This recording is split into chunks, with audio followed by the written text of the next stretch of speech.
they seem like suffering. Oh, I have to do so much discipline, so much difficult things.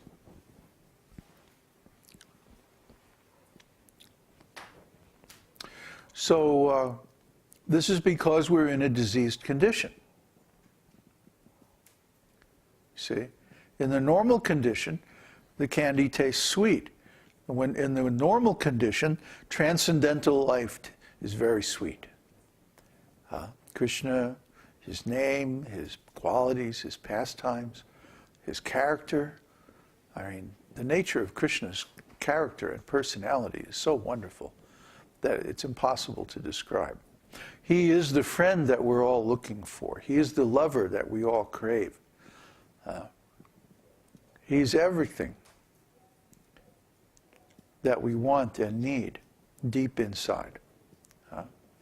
But because we're diseased, we keep looking for these things somewhere where they can't be found.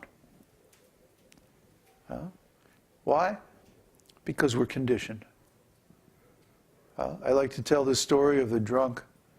The drunk is out in front of the bar under the street light, and he's looking, he's like, it's the middle of the night, you know, and he's drunk, and he's like looking, and his friend comes and says, "Hey, what you doing?" He says, "I'm looking for my car keys." So his friend says, "Well, where'd you lose them?" And he goes, "I lost them in the parking lot." So his friend says, "Well, why are you looking out here?" He says, "Because this is where the light is." Huh? Duh. Huh? This describes everybody in the material world. Huh? They lost their relationship with Krishna. So they're looking for it, but they're looking for it in the wrong place. They're looking for it in the material world.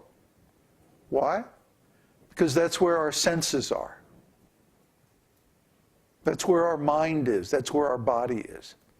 And so we think, if I look hard enough, somehow I'll find it. Huh? But we're drunk. We're in illusion. We're in ignorance.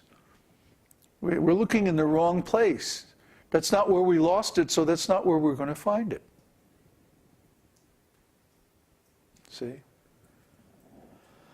The drunk is looking under the light because that's the only place he can see.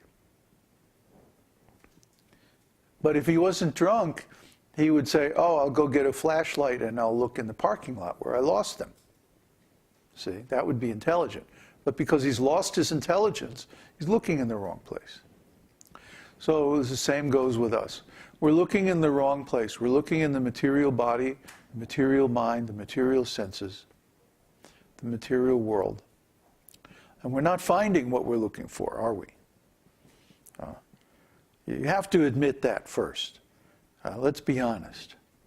We're not finding what we're looking for here in the material world. We want peace, we want happiness, we want love, but all these things are not to be found here. What we find here is suffering and ignorance and strife and arguments and betrayals, lies, violence, lust. That's what we find here. This is not where our true friend Krishna is. This is not where our real relationship is. This is not where our real home is. All those things are in the spiritual world. And where is the spiritual world? Like Jesus said, the kingdom of God is within you. It's within you. And who are you? You are a spirit soul. You are pure consciousness. You are a living entity, a transcendental being that happens to be temporarily residing in this body. But don't let that fool you, because this isn't your home. Just like if you go to some foreign country, like we're in a foreign country now, we're in Chile, and none of us are from here. So we're all strangers. But somehow or other we have rented this house, and now we're staying here for some time, and then in a few weeks we're going to be leaving, and that's it. We're gone. We're not coming back. Similarly, the soul is like a guest, like a foreigner from another land, living in this material body, like a house, a rented house, an apartment. And when the lease is up, his time is up, then he goes away to another place, and he doesn't come back. That's the situation of the soul in the material body. Just like the situation of a tenant in a rented house or apartment.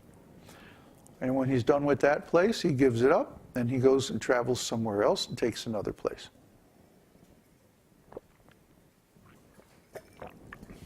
Similarly, the soul, when he's through with this body, when his time is up, he goes to another body according to his qualifications. Now, qualification means, just like if you're living in one place, paying a certain amount of rent, and then you get more money, you can go to a nicer place where you have to pay more rent. But you can afford it because you got more money. Or if you lose your job, well, a lot of people are losing their jobs these days, you have to get out of the place you're in and go to a cheaper place. Maybe you wind up, down by the river, camped out in a tent. So it could be a lot worse. But still, according to your qualification, you change your place. Similarly, the soul, according to the karma, according to the results of his activities, in this life, gets another life, gets another body. In the next life, according to the results of those activities. So if I do good in this life, then I advance and I get a better place in the next life. If I do bad things in this life, then in the next life I get a worse situation. What's good and bad? Well, it depends on how I give experiences to others.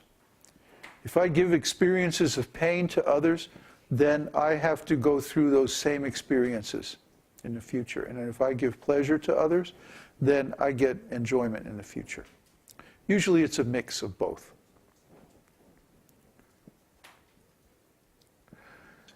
So, what is the greatest pleasure? What is the best thing that I could do in this life to get a best situation in the next life?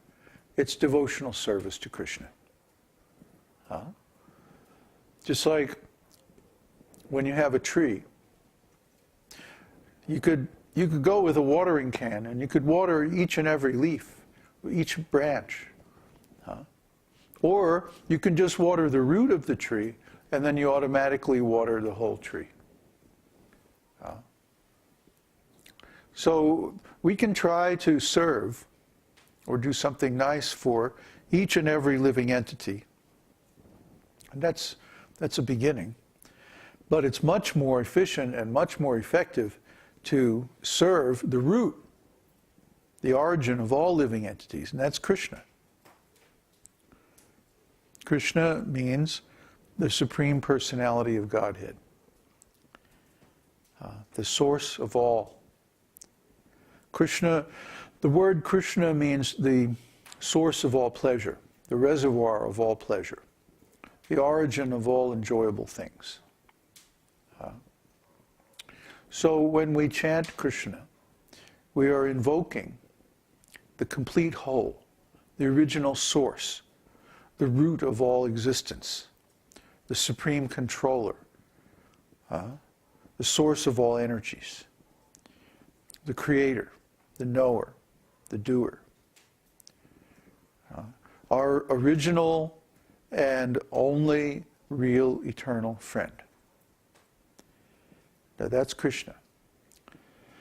So then, when we try to help others also know Krishna, we do the best welfare work, the best relief work, The best karma, at that point it's actually beyond karma. It's transcendental knowledge. To give transcendental knowledge to others is the best welfare activity because this knowledge is the cure for all suffering. It's the solution to all problems. It's the best knowledge because it leads to the cessation of material suffering, the cessation of material ignorance, the cessation of material existence. We're all going to die anyway. So we might as well leave the body in such a way that in the next body, we're in the spiritual world, in the transcendental world. That's where Krishna is. Sometimes he comes to this material world, but most of the time he's not found here.